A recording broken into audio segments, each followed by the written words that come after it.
Hello everyone, welcome to JSSC PGT preparation classes. आज negotiable instrument का part 2 देखेंगे और कुछ टर्म्स था जो रह गया था, सो आज वो सारा देखेंगे। फर्स्ट है negotiation. When a promissory note, bill of exchange और cheque is transferred to any person so that he becomes the holder is called as negotiation. Negotiation मतलब अगर हम लोग कुछ भी नेगोशिएबल इंस्ट्रूमेंट को ट्रांसफ़र कर देते हैं दूसरे पर्सन को, तो वो जिसके पास रहता है उसे हम कहते हैं नेगोशिएशन। एट साइट और ऑन प्रेजेंटेशन, जब हम गुड्स देते हैं उस टाइम जो हम डॉक्यूमेंट दिखाते हैं उसे हम बोलते हैं एट साइट या फिर on presentation.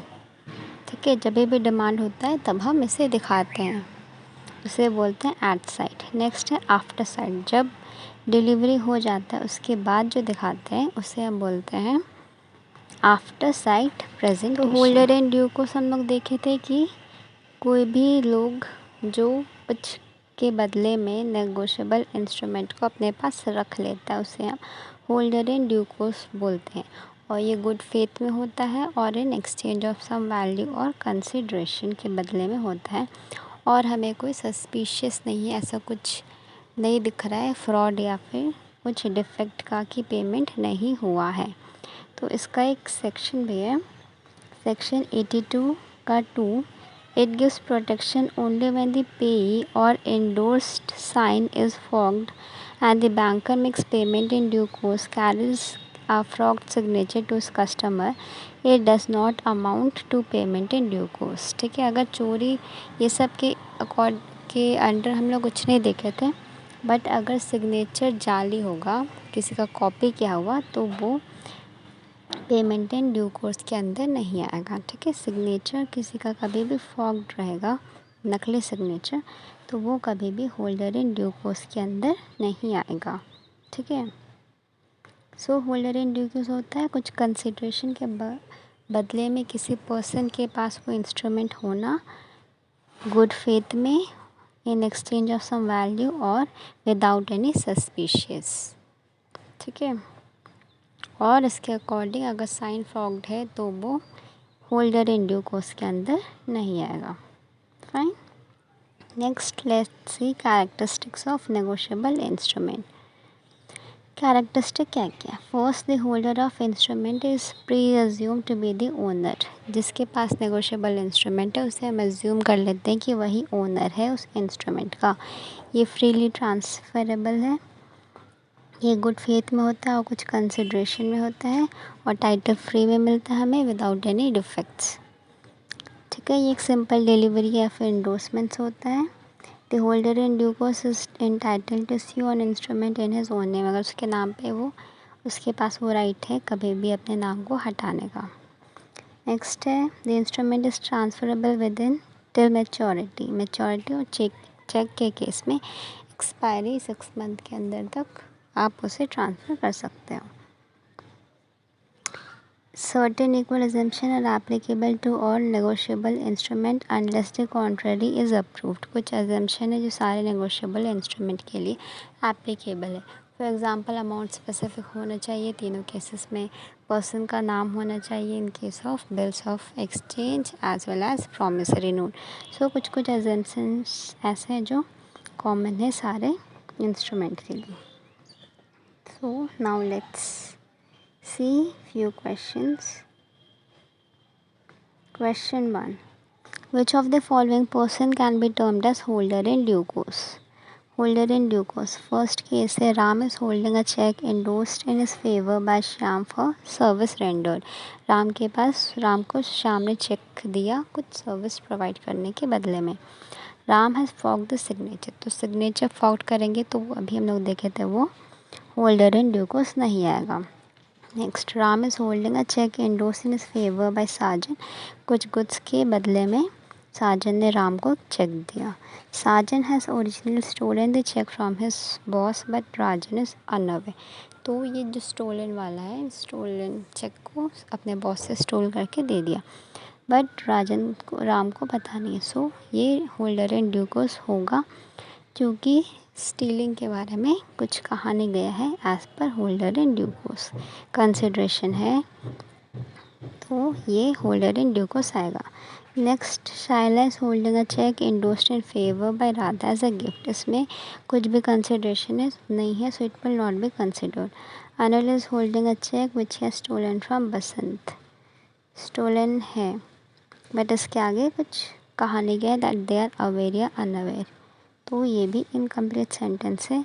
So holder in due course आएगा ऑप्शन बी। नेक्स्ट अब हम लोग देखते हैं point of difference between promissory note and bills of exchange. So दोनों ही ये रिटन प्रॉमिस है, वो रिटन ऑर्डर है। प्रॉमिसरी नोट में 2 पार्टीज होता है, मेकर और पेई, और मेकर और पेई जो बनाता है और जिसको पेमेंट करना पड़ता है, ये एक पर्सन नहीं हो सकते। Whereas in bills of exchange there 3 parties, drawer, drawee, payee. तो ड्रॉवर और payee can be the same person. Next है promissory note issued by debtor और bills of exchange creditor issue करता है। प्रॉमिसरी नोट में एक्सेप्टेंस का कोई requirement नहीं है, बिल्स ऑफ एक्सचेंज में दिस रिक्वायरमेंट फॉर एक्सेप्टेंस। दोनों अनकंडीशनल होता है और दोनों में ही एक स्पेसिफिक अमाउंट होता है। Next will see types of bills of exchange. अलग अलग टाइप्स के बिल्स ऑफ एक्सचेंज होते हैं। So first is documentary bill. It is a bill attached to the shipping documents of a parcel of goods containing bill of landing, insurance policy, warrant, invoice. ठीक है, तो documentary bill of exchange कुछ भी goods parcel करते हैं उसके साथ attached रहता है। ये बताता है कि एक्चुअल में सेल एक्सचेंज हुआ है, उसको बताने के लिए आता है हमारे पास बिल, डॉक्यूमेंट्री बिल। तो जो bills of exchange, insurance policy, warrant, invoice, ये सारा डॉक्यूमेंट्री बिल में रहता है। नेक्स्ट है डिमांड और sight bill. The bill is payable on demanded, this does not contain time, so it is to be paid whenever demanded to receive the document. Demand bill या फिर side bill भी बोल सकते हैं कि जब भी डिमांड होता है इस बिल का, हमें वो प्रेजेंट करना होता है। Next is usance bill. ये टाइम बाउंड होता है, payment has to be made within the time period after delivery. Delivery के बाद जब भी आपको बोले पेमेंट करना होता है with in a certain time period दिया रहता है कि 6 मंथ 3 मंथ्स के अंदर आपको पेमेंट करना है, so it is time bound. Next is clean bill. Clean bill में कोई सपोर्टिंग डॉक्यूमेंट्स नहीं होता है और इसका इंटरेस्ट रेट हाई होता है। इनलैंड बिल है, अगर इंडिया के अंदर हो रहा है वो इनलैंड बिल है, और अगर इंडिया के बाहर हो रहा है तो वो foreign bill, example import export bill. Next is accommodation bill. Accommodation bill actually कोई बिल नहीं होता है, ठीक है, ये म्यूचुअल बेनिफिट फॉर ट्रेड्स होता है। अ bill is drawn acceptance without condition, कोई कंडीशन नहीं होता है, यहाँ पे बिल ड्रॉन और एक्सेप्ट किया जाता है। These bills are drawn to assist one or both parties financially. It does not involve a sale or purchase of any goods or service. यहाँ पे एक्चुअल में कोई गुड्स का सेल हो या फिर परचेस नहीं हो रहा है, हम लोग ये एक दूसरे को हेल्प करने के लिए करते हैं for the mutual benefits of the drawer पे। ओके, नेक्स्ट है supply bill. Supply bill government department में कोई सप्लाई का कॉन्ट्रैक्ट होता है, उससे में हम लोग सप्लाई बिल प्रेजेंट करते हैं। Now let's move on two questions. Which of the following is a point of difference between promissory note and bills of exchange? First, promissory note can not be made payable to maker himself, while drawer and payee of the bill can be the same person. Yes, correct है। Promissory note में भी oral no, दोनों written होता है। See the sum payable in promissory note must be certain, while bills of exchange में भी certain to deduction and addition. नहीं, ये भी रॉन्ग है, दोनों में amount should be certain. Next D, in promissory note में भी कंडीशनल, नहीं, दोनों अनकंडीशनल होता है। So answer is option number A. Next question,